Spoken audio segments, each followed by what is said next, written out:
Now let's talk about those 5 things that are taking up way too much of your mental and emotional energy. Because here's the thing, when you're trying to control everything, you can't focus on anything that's truly important. And the first thing that I want you to stop wasting mental stress and energy on is the weather. You can't control the weather, but you can control whether or not it bothers you. Let me give you an example. So I live in southern Vermont and it's April, technically, supposed to be spring up here. My daffodils and tulips are starting to poke through and come up and I'm so excited. I put our winter coats away. Well, guess what happened a few days ago? I woke up and there was freaking snow outside. Oh, here's the thing. Why would you waste any mental energy on that? Why cause stress? Why get frustrated? You can't control the weather.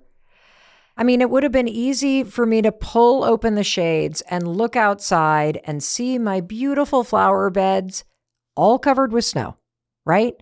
And then to start stressing out about whether or not the bulbs are all trashed and, oh my gosh, I spent all this money on those bulbs and now they're not going to. But here's the thing.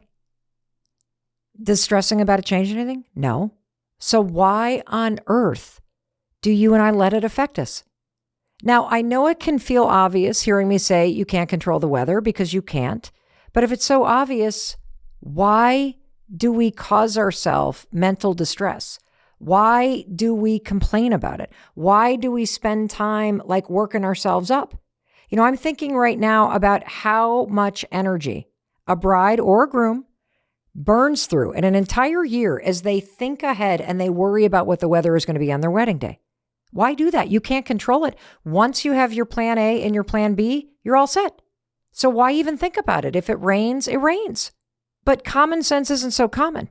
And the weather does control you. I mean, how many times have you canceled plans or bailed on a run because bad weather has affected you? And I'm not talking about a tsunami that's hitting or a situation that's dangerous. I'm talking about normal, predictable, seasonal weather that you can expect. You've let a light rain shower prevent you from going outside and going on that walk, haven't you? Yeah, the dog can let itself out. I'm not going out in that stuff. Or heaven forbid, when it's super humid, that you leave the air conditioning in your house. You'll cancel plans like that. Unless you work for the Weather Channel, you waste way too much time thinking about it and being impacted by the weather. Here's what I want you to remember. A passing shower isn't going to kill you. So don't let it kill your plans. And it also passes. When there's a cloudy or stormy day, my friend Josh says this all the time, you know what's still up there above those stormy clouds? A bright, beautiful blue sky. Think about that moment on an airplane where you go through the clouds and then you get up above the clouds. What's always up there? A bright blue sky. Bad weather is actually an opportunity. It's an opportunity, if you look at it the right way and you don't let it control you, for you to practice discipline. In fact, there's a lot of science here that I want to share with you. Did you know that when you do things that you didn't want to do, like going outside for that walk, even though it's raining, the part of your brain that's called the anterior mid-cingulate cortex gets bigger. And when researchers look at this part of your brain, they see it as the seat of willpower. And not just willpower, but the actual will to live. And this is the only part of your brain that grows by doing things that you don't want to do. And so the weather isn't something for you to control. And it's not something that should control what you're doing. The weather is an opportunity for you to grow. So the next time it rains, don't complain. Just do what you planned on doing. Go out on that run, take that hike, go work in the yard, go walk the dog. It's going to help you. It's actually an opportunity to take control of yourself, of your life, of your discipline. And for all you brides and grooms out there who are worried about the weather, the single best wedding that I was ever at was hit with this epic rain and hailstorm that literally came out of nowhere.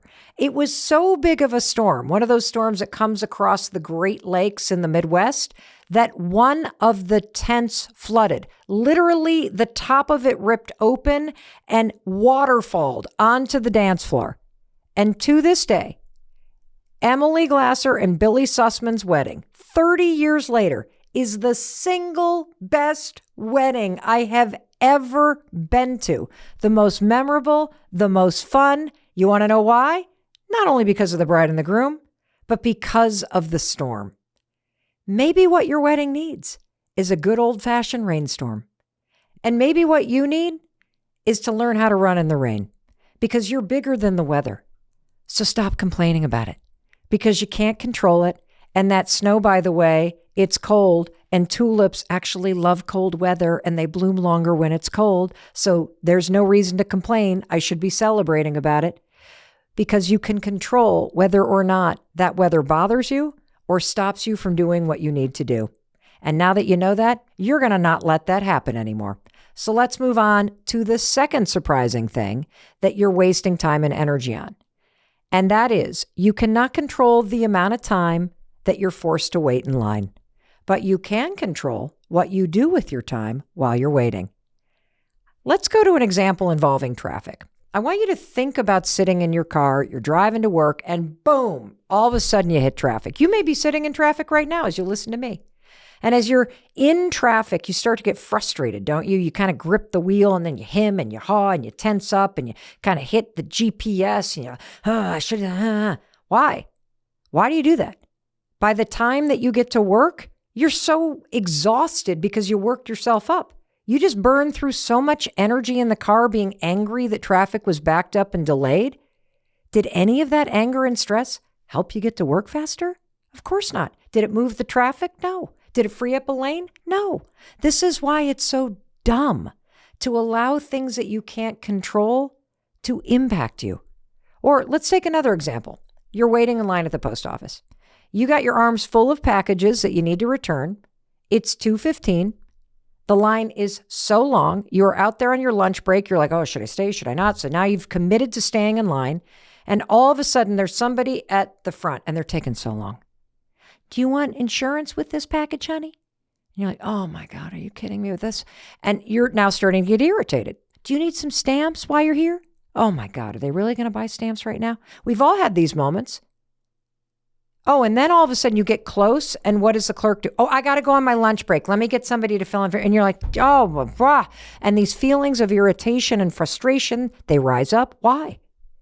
Because you feel like you're losing control of your time. You thought this was going to take 5 minutes.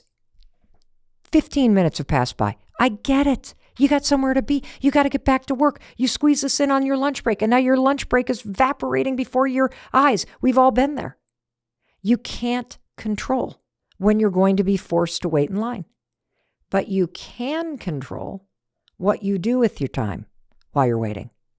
What if you were to look at this not as some sort of slight by society or the post office or traffic? What if you were to look at this as found time instead of lost time?